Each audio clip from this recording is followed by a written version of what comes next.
Good afternoon, friends. Well, I wonder if you have been as enchanted and fascinated as I have been in reading a book that details the adventures of the ferrets, the Ferret Chronicles. The book by Richard Bach, Curious Lives, details these remarkable exploits of the ferrets. If you don't know what a ferret is, well, you can look it up. But they're delightful little creatures who long ago learned how to live in harmony with each other and with the world about them. Bach, of course, is probably best known for Jonathan Livingston Seagull, but his Ferret Chronicles make for a most delightful read.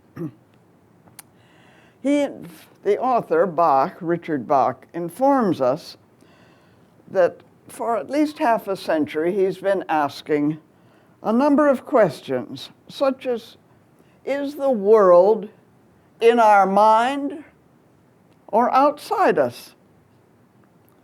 What if all we see about us are reflections of what we think are so? What's reflected when we decide to change our minds? Have you ever decided to change your mind?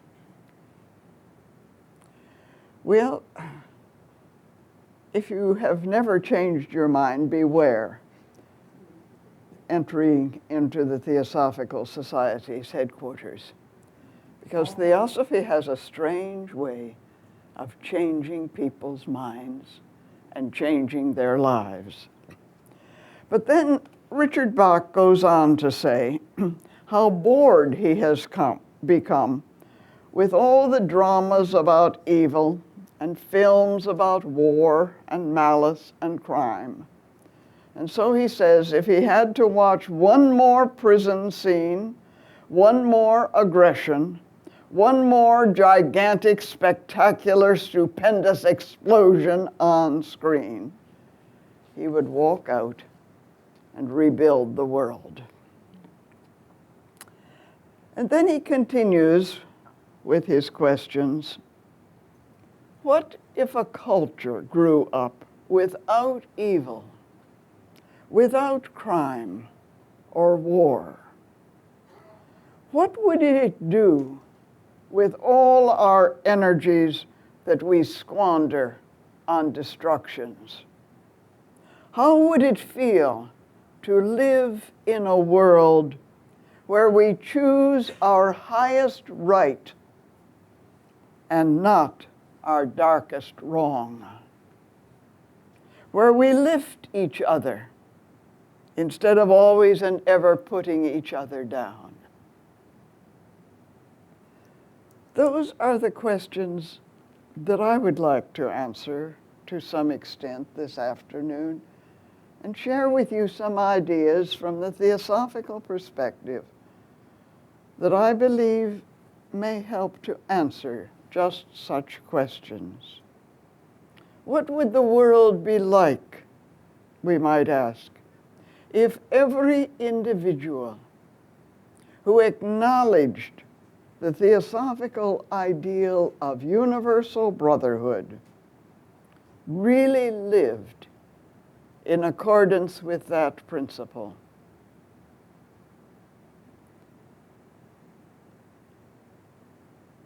What would it really be like to live in a world if we really acknowledged and actually lived this stupendous, mind-shattering, heart-inspiring, fundamental truth that there is only one source of all existence, one life, and possibly joined by others, who are equally bored by the endless diet of scandal, political corruption, corporate greed, and road rage, we set out to rebuild our world.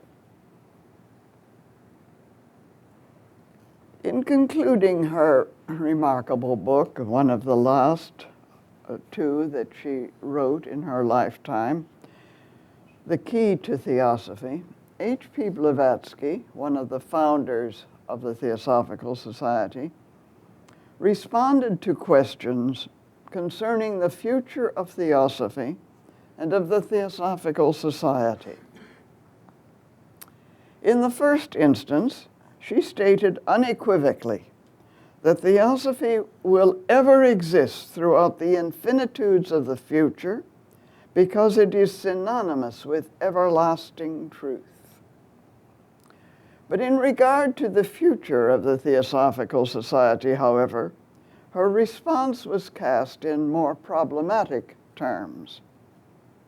She wrote, "Its future will depend almost entirely upon the degree of selflessness, earnestness, devotion, and last but not least, on the amount of knowledge and wisdom possessed by those members on whom it will fall to carry on the work." And then she was asked why knowledge should be such a vital factor. And she stated, and I should pause here and say that to some extent, I know this is a public talk, but I'm letting the public in on some of my own thinking with regard to what it means to have an organization like the Theosophical Society, which has endured for all of these years, 120 years here in the United States, and for longer than that internationally, since it was founded, as our chairman said, in 1875. But to think about the society, because if there were not that society, you wouldn't be here, either member or public, and perhaps would not have come into contact with ideas that we regard, among theosophists, as an ageless wisdom, a wisdom tradition which has always existed in the world. And so when HPB was asked why knowledge should be such an important part, a vital factor in the continuation of the society, she stated it was not a matter of technical knowledge of the esoteric doctrine, that is, the Theosophical Worldview or the Theosophical perspective on existence, but the kind of knowledge, she said, that possesses that vitality which living truth alone can impart. Now today, of course, all too frequently, knowledge is equated simply with information, with what sometimes are called hard facts.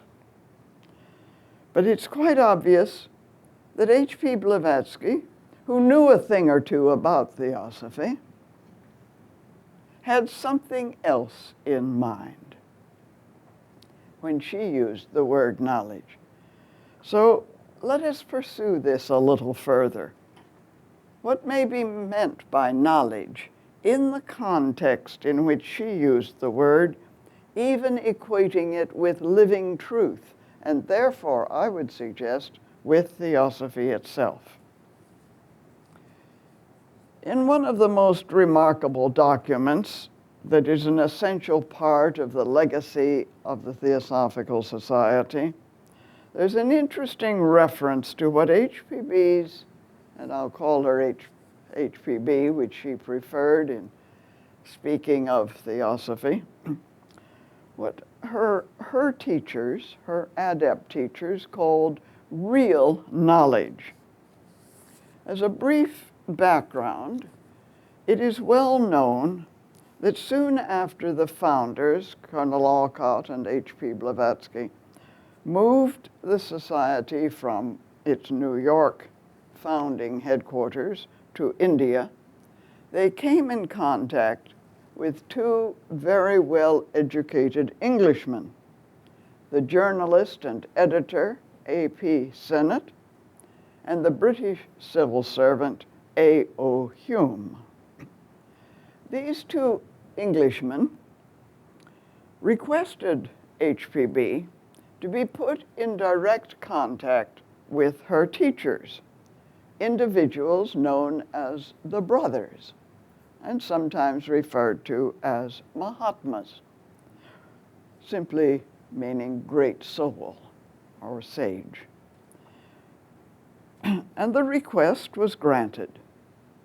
And thereupon ensued a most remarkable and significant correspondence, in the course of which many of the basic principles of what we regard today as the Theosophical Worldview were elucidated. Now, one unique aspect of that correspondence was headed by the recipients, Mr. Hume and Mr. Sinnett, as cosmological notes. And it was later published as an appendix in the volume The Letters of H.P. Blavatsky to A.P. Sinnett, reprinted more recently as an appendix in the chronological edition of a remarkable work called The Mahatma Letters to A.P. Sinnett. And that document, which consists of questions and answers, begins with the question, what are the different kinds of knowledge? To which the response is given, the real and the unreal, with the added comment that real knowledge deals with eternal verities and primal causes. Real knowledge, not knowledge of the real, but real knowledge, living truth, the vitality of living truth, eternal verities. These are just a few of the terms that may be, when examined closely, not only synonymous with theosophy, but more importantly, descriptive of a state of knowing which transforms us completely. Which is why I say that it can be rather dangerous to attend a theosophical lecture if anyone is here for the first time, because it's a kind of virus that attacks the total system, not just the physical body, but the total system of one's being. And I can assure you, you never are cured. From all the years of my association with the Society, you see, I still carry that virus. And it's wonderful. Consider, for example, the statement made then by one of the Mahatmic correspondents in a letter to Sinnett. Real knowledge is not a mental, but a spiritual state, implying full union between the knower and the known. And consider also a further statement in the document to which I've referred, the Cosmological Notes, a statement that tells us, that may seem a little strange, that real knowledge becomes fohat in its activity. Now, what is fohat? Well, of course, one could give a whole day's talk, several talks on that subject. But HPB simply defines it as an occult Tibetan term which indicates that the universe is through and through dynamic, living, whole, powerful, that it is electric in its nature, if one might put it that way, that there's a true livingness, a living quality to genuine knowing. because this is that primordial cosmic energy which brings about a manifested system, the animating principle linking universal consciousness, mind, in its universal nature, with the vehicles through which that consciousness becomes individualized.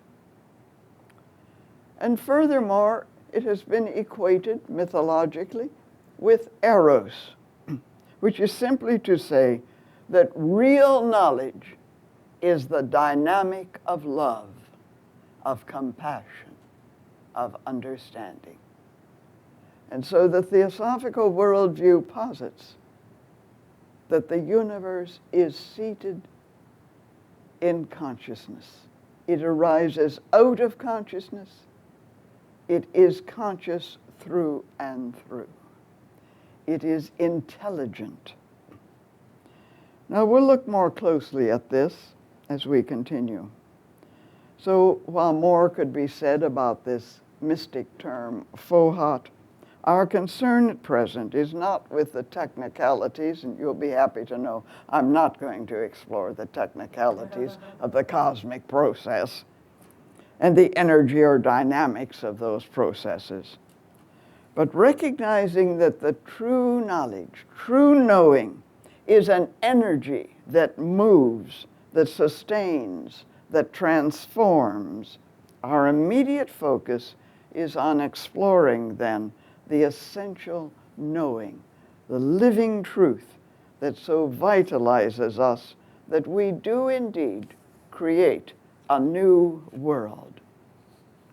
Actually, I think we can read that phrase, the living truth, in two ways. First, as the necessity for each one of us to live the truth that we know, to really live it, our own truth, the truth as we know it when we see things as they are, not as we wish them to be or think them to be, as the mind conceives them to be. And secondly, as the essential fact that truth, genuine truth, or real knowledge, by its very nature, is living, is dynamic, vibrant, and so capable of acting upon us in such ways as to completely change us, transform us. You can never be the same again when you see things as they are and you experience the truth of what is. The contemporary cosmologist Brian Swimme has put it this way: deep truths challenge us profoundly. To understand them demands a change in ourselves along with a creative leap of the imagination. And the late president of the Theosophical Society, Mr. N. Sri Ram, put the matter this way: the truth which we seek must be the truth of direct experience, in which the distinction between subject and object has ceased to exist. Adding, truth is a becoming, but each must find it by the realization of it within himself. And he can realize it only as he seeks to embody it in his life, so that all one is and does becomes more and more beautiful each day. To seek truth, to know as an actual experience the wholeness of truth, that, I submit to you, is the adventure. That is the journey on which we as human beings are really engaged. The theosophical author J.J. Vanderleeuw expressed the nature of the seeking so profoundly, so powerfully in his book, The Conquest of Illusion. He wrote, "Unless we ask with our whole being, heart and soul and mind, unless we can hardly eat or drink or sleep, unless we know, unless life is no longer worth living without the experience of living truth, we shall not gain it. We must desire truth more than life itself if we are to be worthy of experiencing it." And so I suggest to you that if truth as an absolute is beyond conception, we may yet discover that as a reality, truth is not beyond experience. It is essentially inherent in the genuine experience and in the experiencer when, to paraphrase Mr. Sri Ram, the distinction between the two has ceased to exist. It is the discovery of that reality which seats us, as it were, in the livingness of truth, so that we are no longer content with concepts that structure thought into belief systems that we accept and repeat as true, but which have in no way changed our lives or transformed us inwardly. Concepts, the conceptualizations that the mind devises, are simply constructs of the mind, satisfying our mental hunger for logic and reason. But truth, or the experience of truth, calls us to be other than we are, transforms us from within, so that we can never be the same again. When you have met that which is absolutely true for you and experienced it, when you have looked into the eyes of another deeply, when you have stooped and looked into a blade of grass or a flower, and you know the truthfulness of the being that you have seen, then you are changed, you are transformed. Truth, or the experience of truth, always calls us to be other than we are.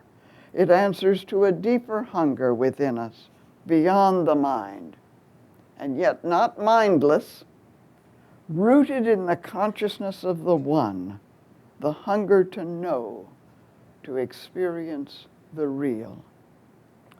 Let me put the matter a bit differently. There's a vast difference between knowing something intellectually and knowing it as a lived experience.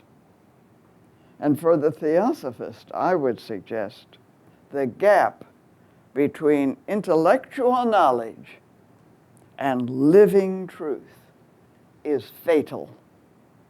For the one leaves us essentially unmoved, in possession of concepts that, while beautiful in themselves, have never touched us, while the other changes us wholly.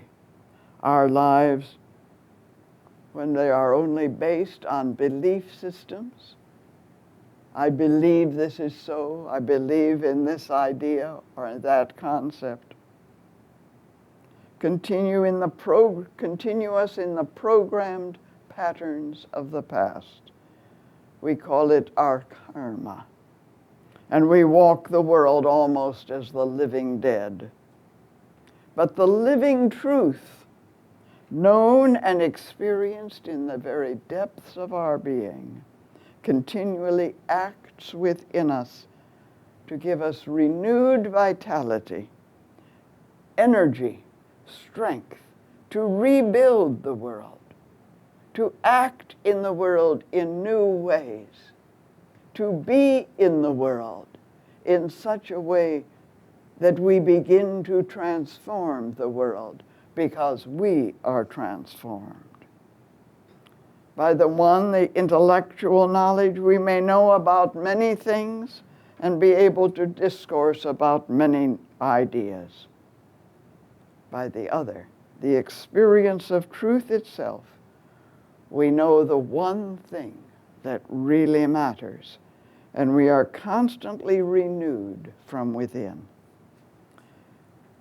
And so out of that genuine experience, there always arises the question, what action, what movement within me is necessary to translate the energy of truth? For truth, or real knowledge, is energy, as we've said, a power, into the life that I live now, in this moment, in this present incarnate existence. How can my life reflect in every action, in every thought, in every feeling, that experience which I know to have been an encounter with truth? And so at the same time, of course, it may be asked, how do I know that the experience which has been so meaningful to me, seems so significant, was indeed a genuine encounter with truth? Perhaps that question is most easily answered by suggesting that any experience, and we'll speak about what an experience is in a moment, but any experience that broadens rather than narrows us, which expands rather than contracts our sensitivity to life and our concern for the welfare of others and of all that lives, must be one that at least approximates what we think of as truth. When the mind and the heart are one, completely open to that which is, then truth speaks to us. We have come into perfect accord with the true nature of things.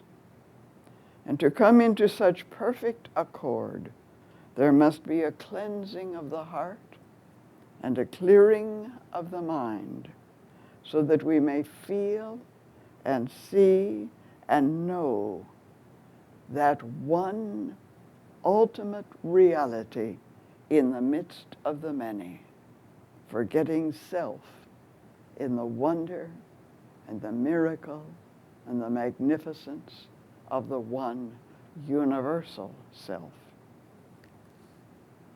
There's a very beautiful phrase that occurs in one of the Yoga Sutras of Patanjali, the classic book on yoga, of course, which describes the spiritual state of consciousness, which is known in Sanskrit as prajna, a spiritual state of consciousness in which consciousness is pure, unpolluted by personal desires or wishes or ideas. A beautiful phrase which has been translated as truth and right bearing. Consciousness is truth and right bearing. The Sanskrit term ritambara. Dr. I.K. Taimni, a prominent theosophist of some years ago, who has written a commentary on the Yoga Sutras, the science, the science of yoga, points out that ultimate reality, whatever you want to call it, the ultimate reality may be referred to as sat, isness, and its existence in the universe manifests in two distinct ways. First, it constitutes the truth or the essence of everything that is. The truthfulness is the very essence of what is. we have this, for example, in the motto of the Theosophical Society, which was derived, of course, from it was taken by our founders, mainly H.P. Blavatsky, from the Maharaja of Benares, but it's a phrase from, of course, the great epic of India, the Mahabharata. And in Sanskrit, Satyam Paronasti Dharma, which one of our presidents, Dr. George Arundel, translated simply as, "There's nothing nastier than truth," which I think is a very good translation, although the usual translation we have is, "There is no religion higher than truth." So the isness, satyam, the isness of things. Plato called it the archetype, the chairness of the chair, and so on, that which is. The second way in which ultimate reality manifests is known as rhythm, which Dr. Taimni defines as cosmic order, natural, moral, or spiritual, all the laws in their totality. So Dr. Taimni continues that this phrase, the truth and right-bearing consciousness, is thus that kind of consciousness which gives an unerring perception of the right and the true underlying all manifestation. And is to awaken in ourselves that kind of consciousness that our human journey is undertaken. And as we consciously proceed on this human journey, our experiences may well awaken us to new realizations, new insights, new understandings, if we are open to question the meaning of every experience. When those new understandings and new insights stir us, when they reshape us from within, transform us, then it is inevitable that we act in new ways, ways that reflect the uniqueness of our encounter with truth. We do not need to ask, how should I act, or what should I do in this particular situation? Our action flows effortlessly from our perception, from our knowing, our direct experience of what is. Let me illustrate. The Theosophical Worldview, as I've been saying, postulates that there is but one infinite source, one life, that everything in the universe about us, in all its diversity, is still but an expression of that one ultimate reality, the one universal life. HPB told her students, existence is one thing, not any collection of things linked together. And Annie Besant, who, of course, one of the great presidents of the Theosophical Society and one of the great leaders in world thought for so many years, recognized this unity in the opening words of her well-known invocation, "O hidden life, vibrant, living, dynamic in every atom." Now, many contemporary physicists, as well as many biologists, ecologists, leading thinkers in other disciplines, are speaking of the interconnectedness of all living systems. But I would suggest that the idea put forward by HPB and recognized again by Annie Besant, and in the Theosophical Worldview generally, the idea put forward is different from that, because it posits not simply unity as an interlinking, But as H.P.B. put it, fundamentally there is one being. There is nothing outside it. It's wonderful to see contemporary thought speaking of this interlinking, this interconnectedness.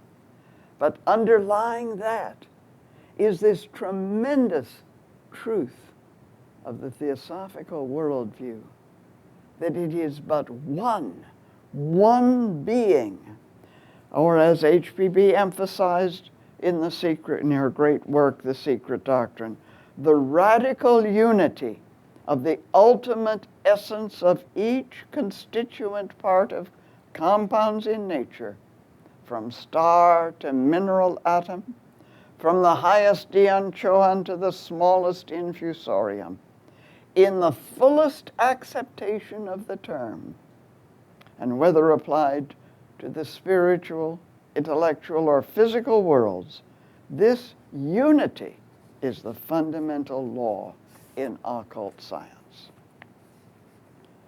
H.P.B. reiterated the idea on many occasions in her writings, stating that to understand the occult doctrine fully and correctly, she said, the student has to know the great axiomatic truth that the only eternal and living reality is the one ever-existing root essence, immutable and unknowable to our physical senses, but manifest and clearly perceptible to our spiritual natures.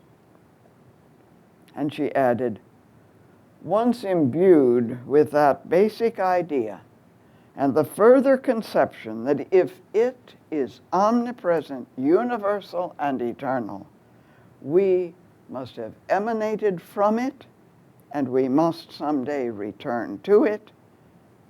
And then she added, all the rest becomes easy. So remember that next time you look into the Secret Doctrine. It really is easy when you have that clearly in your mind. Not only have we emanated from it, as she put it, but everything in the manifested universe derives its existence from that one, by whatever name it may be called. Now, I will submit that it may be easy enough for us to acknowledge and even to know the fact that everything in the manifested universe is interconnected, interlinked. But to actually know that underlying all interconnections is a fundamental oneness may not be quite so easy. But it's precisely that truth which has to be realized and ultimately acted upon.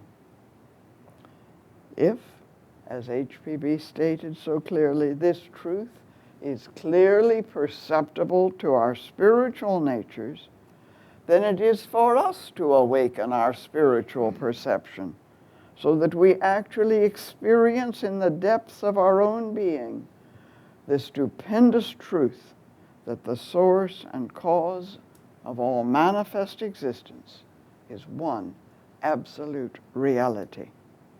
And that, I would submit to you, is indeed the most profound and life-altering experience that anyone can have.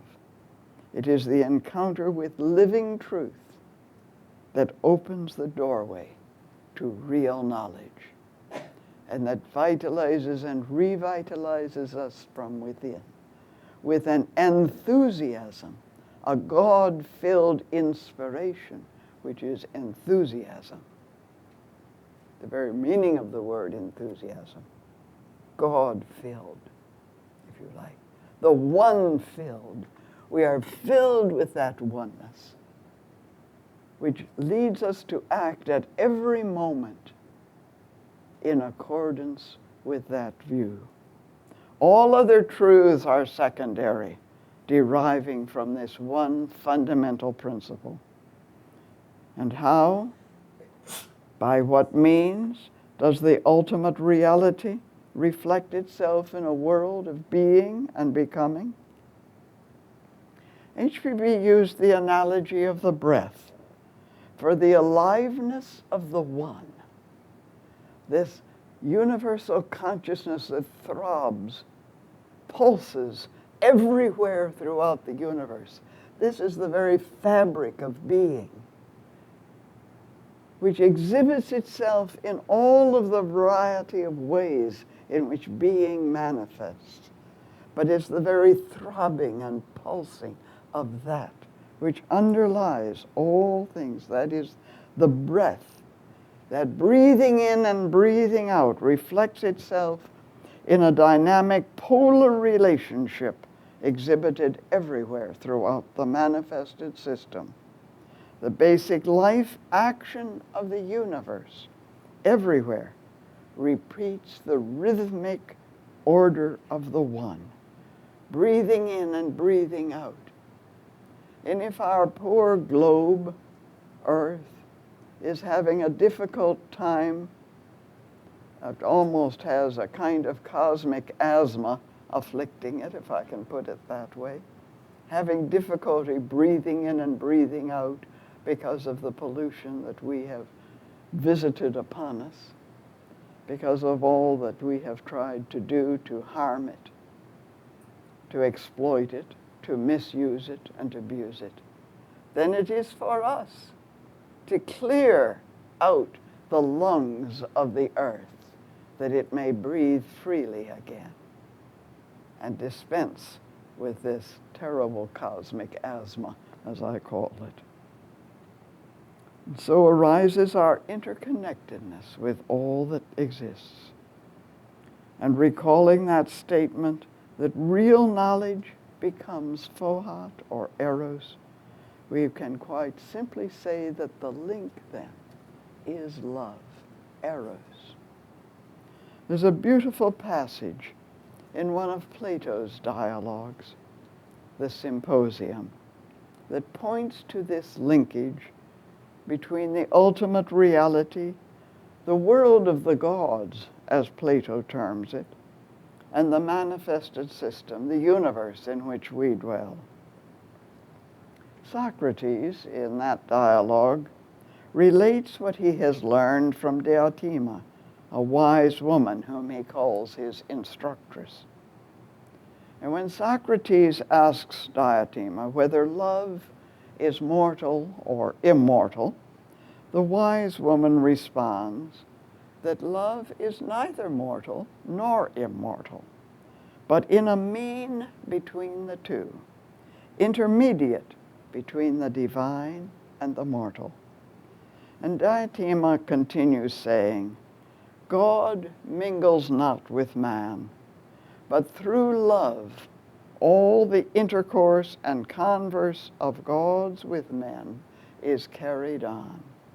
The wisdom which understands this is spiritual. And so that beautiful linkage, that link, that dynamism, Eros, love, which unites the world of reality, the world of the gods, with our human existence, expands ever outwards to include all beings. Love, then, if you prefer the term compassion, is the living energy that unites us and connects us with the ultimate by whatever name we may call it, God, Brahma, the One, the vastness, the realm of the gods.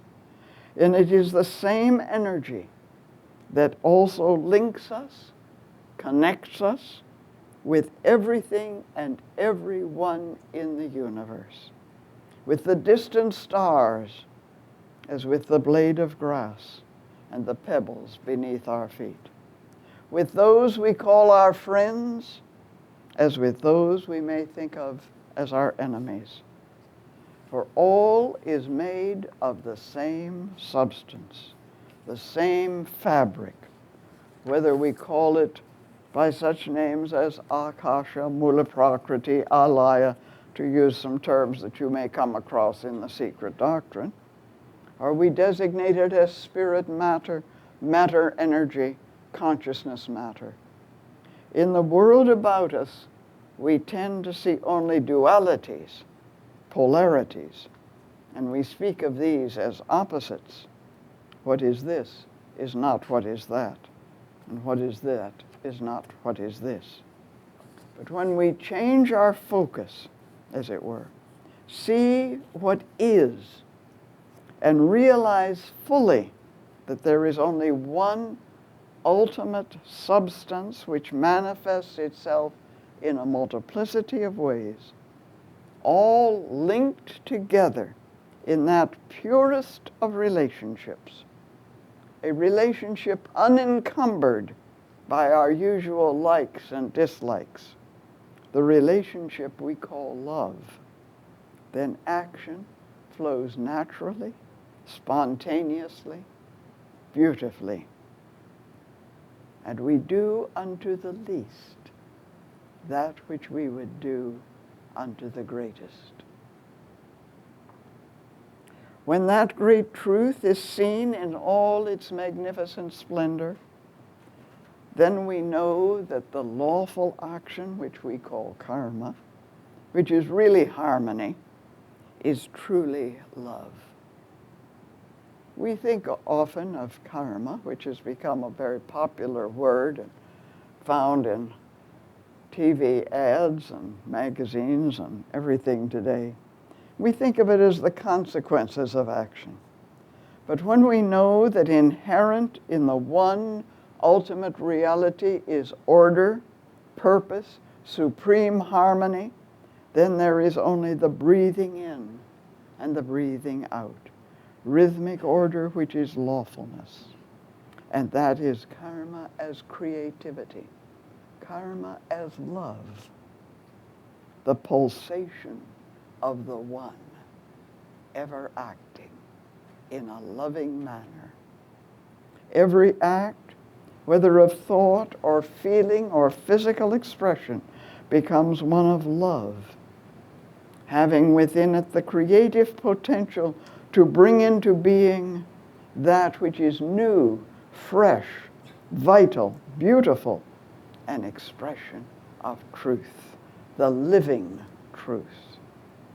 Consciousness, then, is right and truth-bearing.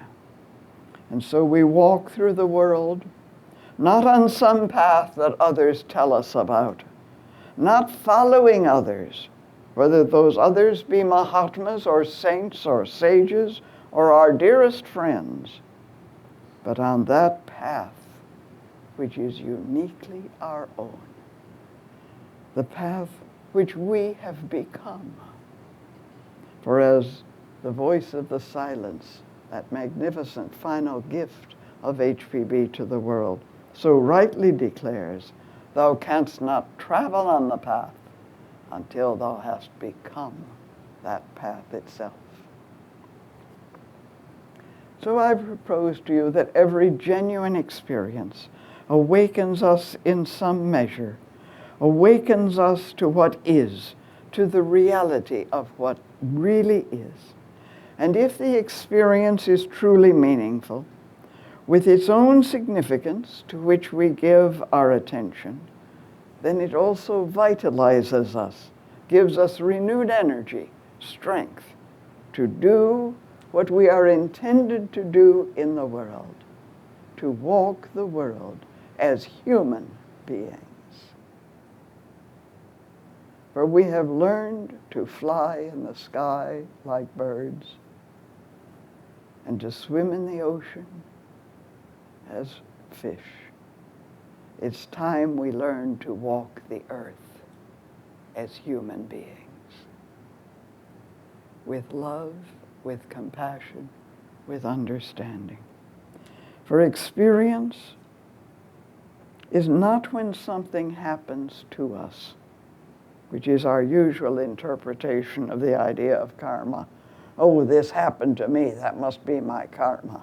Stupid. What a horrible thing. Experience occurs when we happen to an event. For the lawfulness of everything is present in every moment. And when we happen to an event so as to change us, to alter our perception, to gain a new understanding, a new insight, that is an experience that transforms. And it's in that change, that new perception, that new understanding, that the creative nature of karma is realized and we're inwardly transformed. For karma is love, is harmony. That new harmony that arises out of the old. That principle which is ever seeking to move us in new directions toward ever greater understanding. And so karma is also opportunity. The opportunity to be other than we are right now. The opportunity to be that which we would be. To do that which we would do if we truly wish to be creative agents in building a world at peace. What matters is not whether we believe in this or that idea, however great the idea. What matters is what we know, genuinely know. And to know means that we have looked with new eyes upon ageless and immortal principles and translated them into living experience. The theme for our summer gathering this year has been given as Theosophy in Action. But I propose that when we have actually encountered the truth that is Theosophy, it is action. Theosophy is action. It moves us. It shakes us and stirs us and transforms us if we have really encountered it. Often we speak of a threefold division in the theosophical life: meditation, study, service. But for the one whose life is infused with the dynamics of a living truth, of Theosophy itself, the three are one. They cannot be separated. Every moment is a moment of total awareness, full attention, profound meditation, giving attention to what is. And every moment is a moment of study, of learning, as we, to use the words of Light on the Path, regard earnestly all the life that surrounds us. And in each moment, there are opportunities for countless little acts of kindness. It is really all so very simple, for living truth is effortless.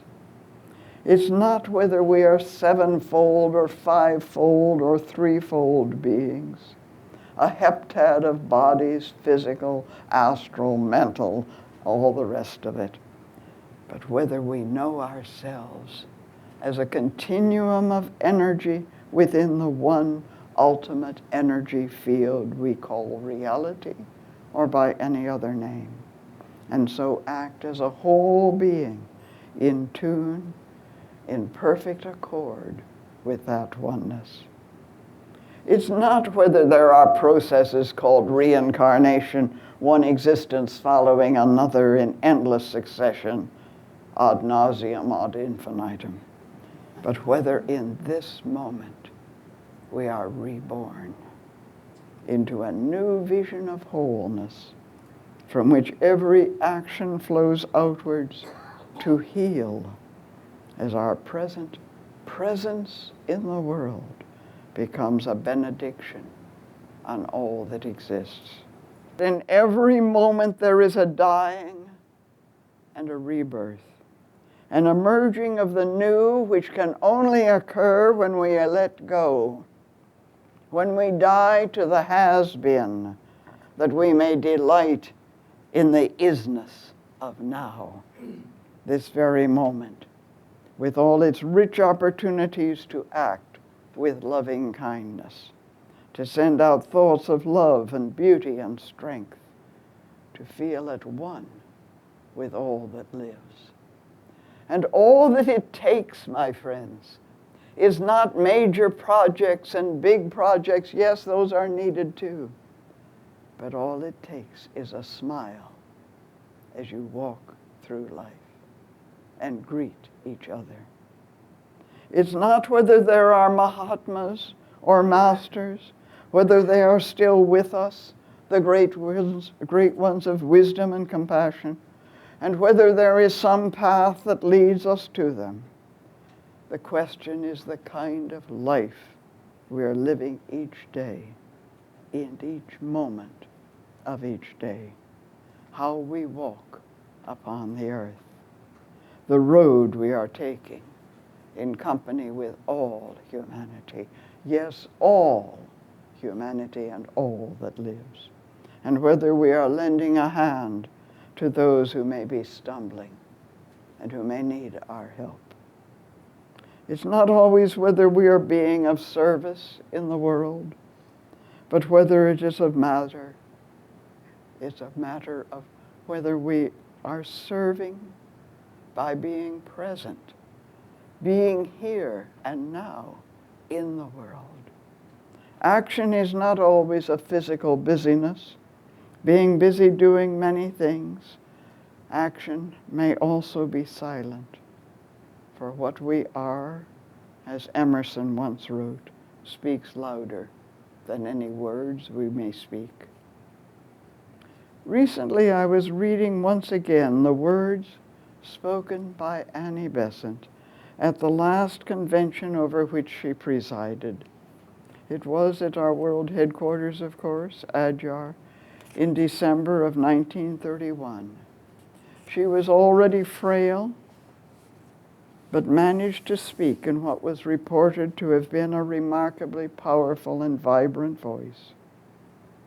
And here was this magnificent woman whose presidency of the Theosophical Society encompassed a period of tremendous growth and expansion, whose books are still inspiration to so many who are seeking to know the meaning and purpose of existence. Here was one who could speak knowingly on the most profound aspects of the philosophy, the metaphysics of Theosophy, who was familiar with what we may call all the technicalities of the Theosophical Worldview, one who learned Sanskrit that she might translate so beautifully that splendid text, the Bhagavad Gita. And this is what she said in her last address to the International Convention of the Theosophical Society. Friends, she said, the point I want to impress upon all of you today is that only as you live Theosophy can you spread Theosophy. It is not our words, it is our life that affects people. And I want each one of us and all of whom you have influence with to remember that one who lives a theosophical life is the best propagandist of theosophical ideas. It is not our words, but our lives. Our lives, if they are unselfish, pure, loving, and helpful. It is no good to talk Theosophy unless we live what we talk. Most of you are afraid to trust yourselves, she said, but that is a great mistake. The deeper you go into yourself, the more real you can be trusted. The weakest among you physically may be very, very strong on higher planes. Learn to trust the divine in you. It matters very little what you believe.